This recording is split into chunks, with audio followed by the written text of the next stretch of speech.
कि क्या शून्य एक परिमेय संख्या है? क्या शून्य एक परिमेय संख्या है? क्या इसे आप P बटा Q के रूप में लिख सकते हैं, जहां P और Q पूर्णांक है और Q बराबर नहीं है शून्य के? ठीक है, तो इसके उत्तर में हम कहेंगे, ठीक है, शून्य क्या है? एक परिमेय संख्या है, क्योंकि इसे P बटा Q के रूप में लिखा जा सकता है, जैसे भी हमने आपको यहाँ देखा है। ठीक है, शून्य एक परिमेय संख्या है।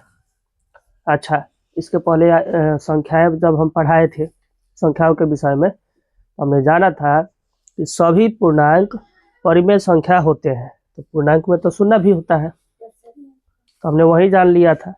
अब यहाँ जान गए कि इसको P बटा Q के रूप में लिख सकते हैं। दूसरा प्रश्न कहता है कि 3 और 4 के बीच में 6 परिमेय संख्या ज्ञात कीजिए। तो इस पर आधारित हम कल ही आपको बताए थे।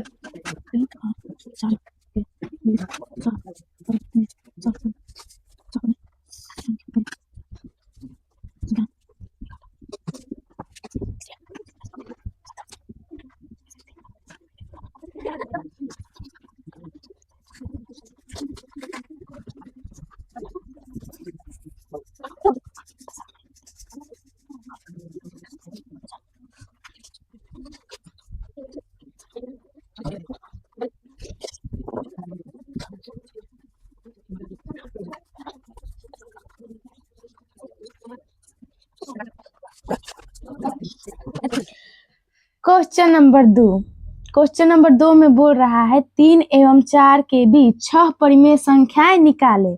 इसलिए ना हल चुकी 3 और 4 के बीच 6 परिमेय संख्याएं निकालना है डैश।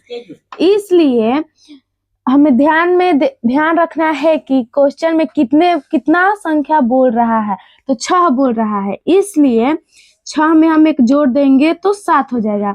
जितना बोलेगा उसे हम एक अधिक जोड़ेंगे, तो 6 प्लस 1 बराबर 7, तो 6 से 7 हो गया। इसलिए 3 बराबर 3 बटा 1 बराबर, हम इसे गुना करने के लिए बट्टा में 1 डाले हैं, इसलिए 3 बटा 1 गुने 7 बटा 7 बराबर 21 बटा 7। तो नीचे 7 रहेगा तो ऊपर भी 7 रहेगा।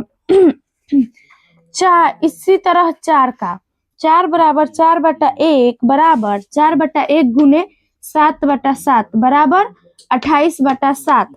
इसलिए 21 बटा 7 यानी 3 और 28 बटा 7 यानी 4 के बीच 6 परिमेय संख्या बराबर 22 बटा 7, 23 बटा 7, 24 बटा 7, 25 बटा 7, 26 बटा 7, 27 बटा 7 आंसर हो गया।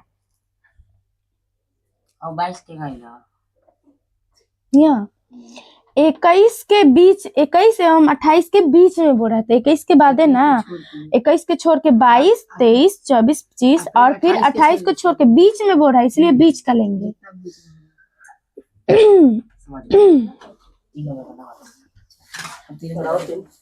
4 बटा 5 के बीच कई गो निकालना है? 5 गो परिमेय संख्या निकालना है ना। इसलिए सुनिए, इसलिए 5 प्लस 1 बराबर 6। अब 6 को लेकर के इसका प्रमेयकरण करेंगे। माने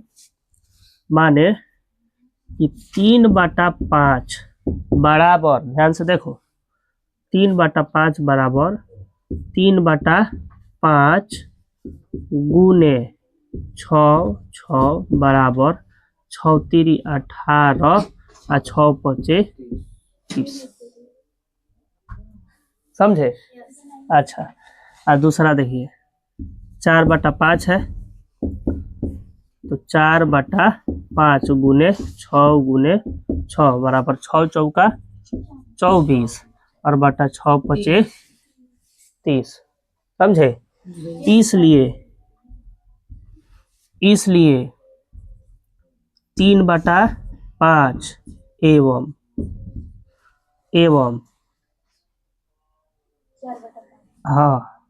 4 बटा 5 के बीच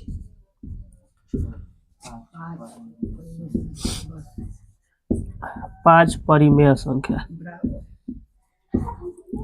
5 परिमेय संख्या बराबर, अब इसके बीच का जो है माने 18 के बाद 24 के पहले उसको अंकित कर देंगे, माने 19 बटा, हाँ समझ ना, सब जगह गली होको कहीं कम 18 30 के अब 24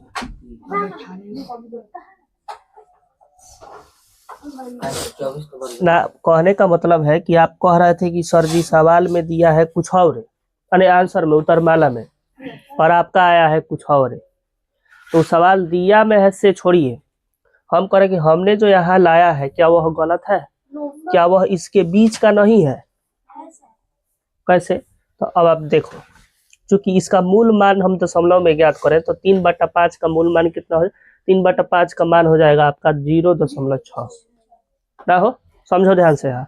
और उसके बाद कहता है 4/5, तो 4/5 का मान क्या हो जाएगा, 0.8 हो जाएगा। तो बीच का हम किसको कहते हैं, तो बीच का जैसे हम कहें कि 1 और 2 के बीच 5 परिमेय संख्या निकालिए, तो वही ना संख्या होगा जो 1 से बड़ा होगा और 2 से छोटा होगा, उसी को हम इसके बीच कहेंगे, उसी को ना इसके बीच कहेंगे। तो जैसे पहला हमने यहाँ पर निकाला 19/30, 19/30, तो हम जान गए कि 3/5 का 0.6 मान है, और उसके बाद 4/5 का 0.8 मान है, यानी हमारा जो भी संख्या है वो 0.6 से बड़ा, देखो 0.6 से बड़ा और 0.8 से छोटा होना चाहिए, यही ना होना चाहिए। तो देखिए पहला का हमने जांच किया 19/30, तो 19/30 यहाँ देखो यह है, भाग दिया, कितना आया 0.63, उससे बड़ा है 0.6 से बड़ा है कि नहीं, 0.6, हाँ तो बड़ा है, तो 0.8 से छोटा है ये है, यानी उसके बीच का है, यानी ये हमारा सही है। अच्छा दूसरा है 20/30, तो ये भी 0.66 आया, मतलब ये भी 0.8 से छोटा और 0.6 से बड़ा है, यानी ये भी इसके बीच का है, समझे? अभी नहीं लिख ले, अच्छा सुनिए तो समझ लीजिए, पहले समझो।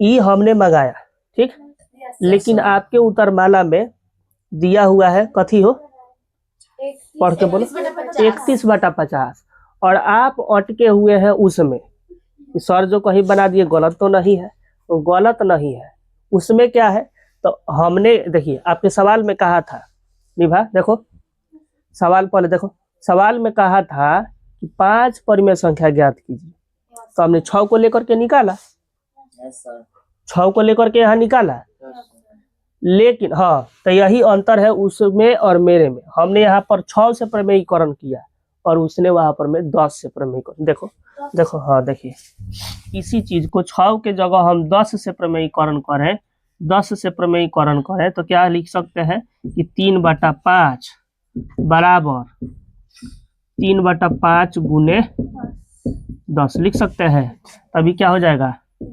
30/50 हो जाएगा। अच्छा अभी क्या हो जाएगा 40 4/5 बराबर 4/5, पहले सब लोग देखेगा 10 बराबर 40/50 ना जी। अब आप जानिए, अब इसके बीच, अगर इसके बीच हम परिमेय संख्या लिखना चाहे तो कितना होगा, 31/50, 31/50 से लेकर के और 3×9 39/50, तो 31/50 से आगे चले और 40/50 के बीच रहे तो कितना होगा, हाँ 9 गो हो जाएगा। हमें लिखना कई गो था, 5 गो था, 5 गो ना लिखना था, 5 गो लिखना था, तो ये भी सही है और वो भी सही है। इसने 10 से प्रमेयीकरण किया और हमने 6 से किया, समझे? अब आप बताओ, अब इसके बीच लिखेंगे तो आपकी किताब के जैसा नहीं आएगा, 31/50 इसके बीच में है तो 32 से, हाँ ठीक 30 आया था 31, चलिए उसके बाद 32/50, 33/50, 34/50 और 35/50।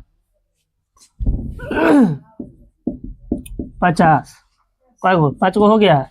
यही ना दिया है आपके बुक में, आप समझ गए। देखिए आपका चौथा प्रश्न है कि इसमें नीचे दिए गए कथन सत्य है या असत्य, कारण के साथ अपने उत्तर दीजिए। जिसमें से पहला कहता है कि प्रत्येक प्राकृत संख्या एक पूर्ण संख्या होती है। ध्यान से सुनो, प्रत्येक प्राकृत संख्या एक पूर्ण संख्या होती है। तो आप सभी जानते हो कि प्राकृत संख्या 1 2 3 से ऐसे शुरू होता है और पूर्ण संख्या 0 1 2 3 ऐसे शुरू होता है। नहीं समझे? तो प्रत्येक प्राकृत संख्या पूर्ण संख्या होती है, तो प्रत्येक प्राकृत संख्या पूर्ण संख्या क्यों नहीं होगी? इसमें भी तो एक ये शामिल हो रहा है पूरा। सर तो प्रत्येक पूछ रहे हैं, तो प्रत्येक थोड़ी ना होगा। यहाँ किसको कह रहा है ये भी तो सुनिए। प्रत्येक प्राकृत संख्या, तो प्रत्येक माने एक से सब, एक समान पूर्ण संख्या होगी तो होगी, क्योंकि एक से तो सब शामिल होइबे करेगा पूर्ण संख्या में। प्राकृत का बात कर रहा है, ऐसा थोड़ी कह रहा है कि प्रत्येक पूर्ण संख्या प्राकृत संख्या होगी। हाँ, उल्टा मत समझिए। तो ऐसे क्या है? सत्य है। अच्छा, इसमें कारण लिखना है, तो कारण लिखना है, सुनिए। क्योंकि आप जानते हैं कि पूर्ण संख्या 0 से शुरू होता है और इसमें सभी प्राकृत संख्या शामिल होते हैं, इसलिए प्रत्येक प्राकृत संख्या एक पूर्ण संख्या भी है।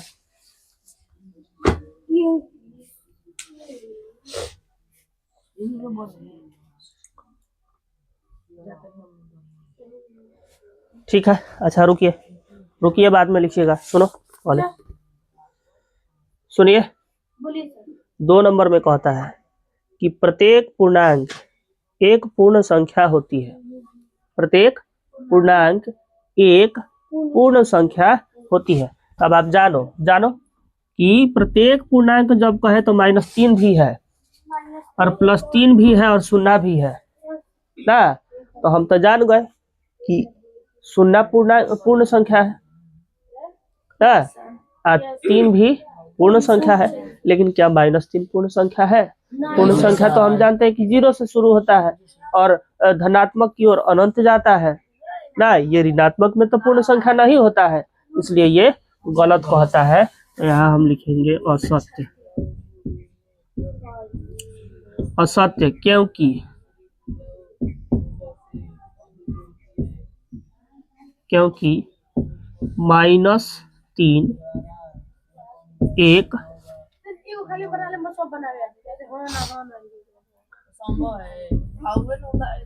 पूर्ण संख्या नहीं है।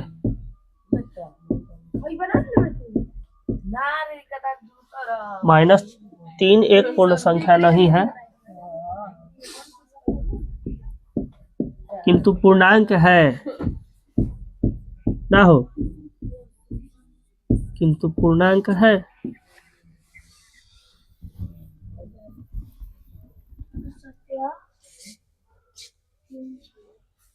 चलिए तीसरा देखिए क्या कहता है कि प्रत्येक परिमेय संख्या एक पूर्ण संख्या होती है। प्रत्येक परिमेय संख्या एक पूर्ण संख्या होती है। तो पूर्ण संख्या अभी आप जाने कि 0 1 2 से शुरू होता है ना। तो प्रत्येक परिमेय संख्या आपका पूर्ण संख्या नहीं होता है। जैसे परिमेय संख्या में 3/5 भी तो आता है।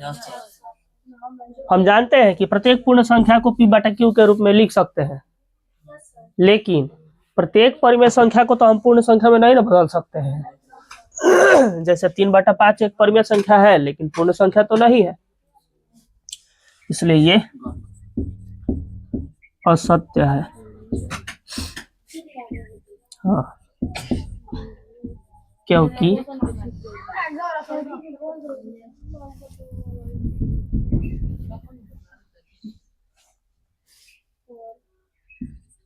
तीन बटा 5 एक पूर्ण संख्या नहीं है। बस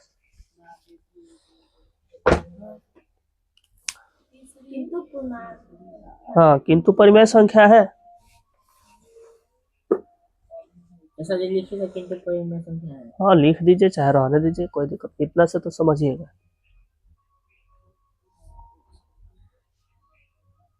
ठीक है।